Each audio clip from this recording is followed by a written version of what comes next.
But they have only excavated about 1/10 of the whole area. When they've all been uncovered, it's expected there'll be more than 6,000 figures.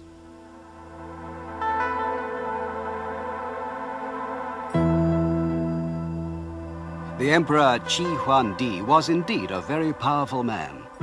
He once said, "I am the Emperor Qin, and my name will be passed down to the second, the third, and even to the 10,000th generation." He even wanted to conquer the world which comes after death.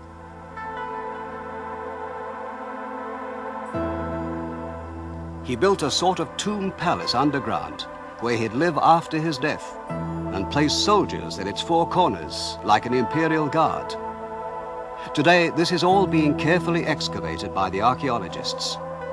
The clay statues which are now appearing are the men of that imperial guard.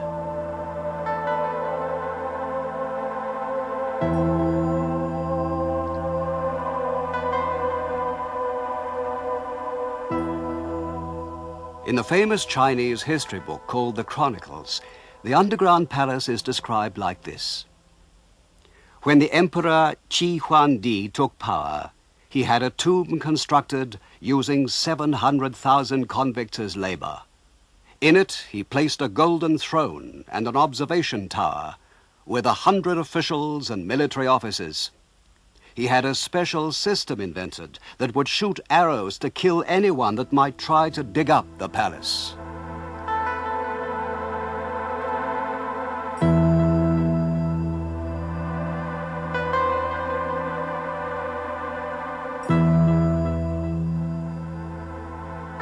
But the reign of this great tyrant, who boasted that his name would be passed down for centuries, only lasted for a brief 15 years. Yet today, after more than 2,000 years, his underground palace is being seen again. So in a way, his boast is coming true.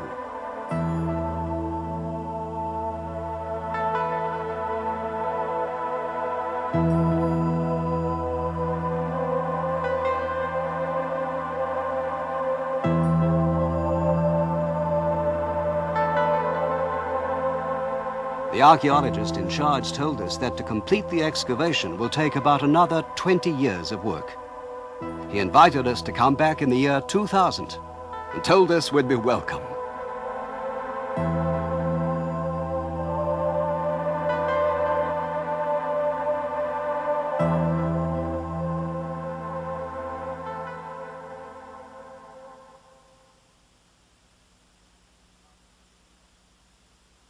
About 60 kilometers, or 40 miles west of Xi'an, there's a group of what look like small hills.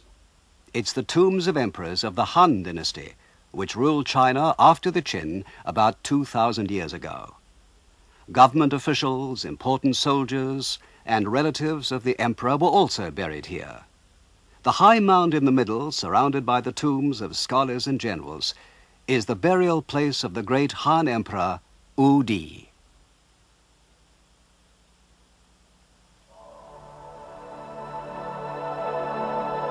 It's about 46 meters high, or 150 feet, and about 230 meters wide at the base, or 250 yards.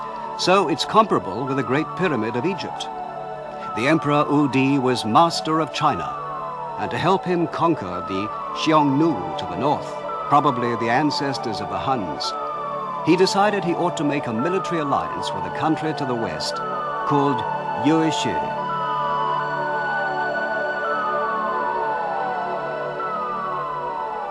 He called for a volunteer to carry his message to Yueshu. The man who came forward was called Zhang Qian.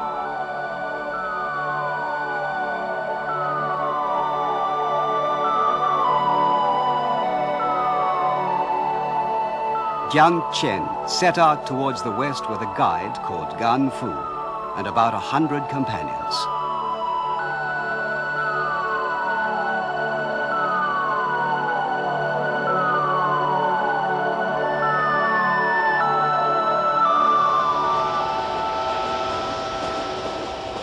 We went to see the tomb of Zhang Qian, which still exists at a place called Hanjiang, about 12 hours by train from Xi'an.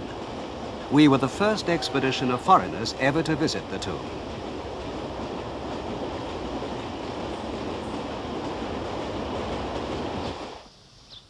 Zhang Qian's mission ended in failure, for the Emperor of Yue had no interest in an alliance with China.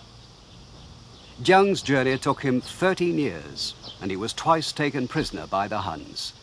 All of his followers were lost, and when he finally returned to Chang'an, he only had Gan Fu with him, and they were both in a miserable state.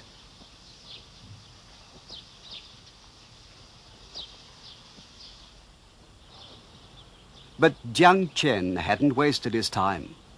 As soon as he was granted an audience with the Emperor Wu Di, he told him, "They have marvelous horses in the western lands which gallop as though they were flying, and which sweat drops of blood. They're descended from what are called heavenly horses." The Emperor Wu Di was fascinated at the description of these wonderful horses.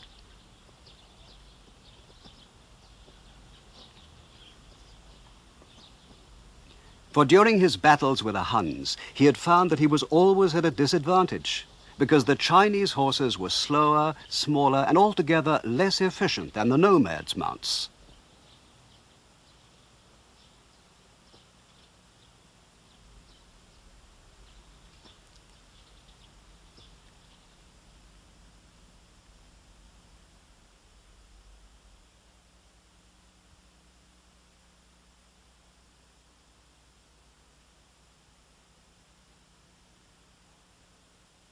This is the Maoling Museum, near the tomb of the Emperor Wu Di.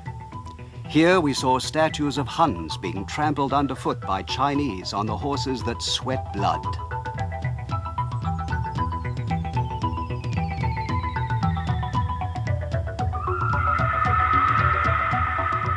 Their hands grasp the air uselessly, and the horse whinnies triumphantly.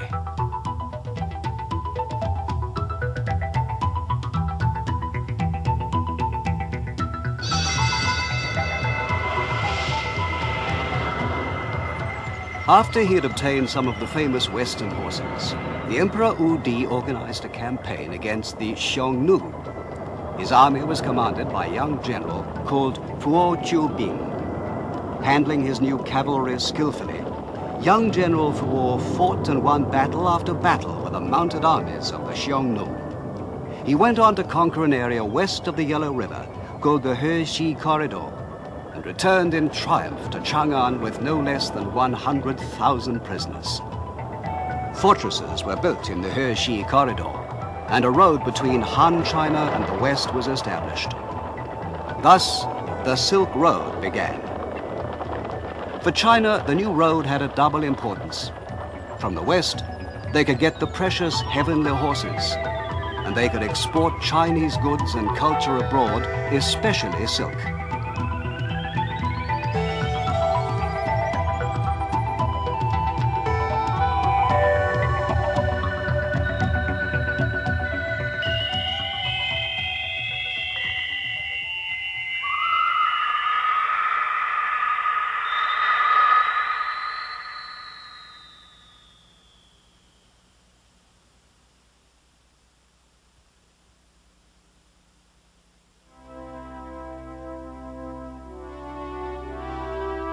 "50 miles west of Xi'an lies the largest tomb in China, perhaps the largest tomb in the world.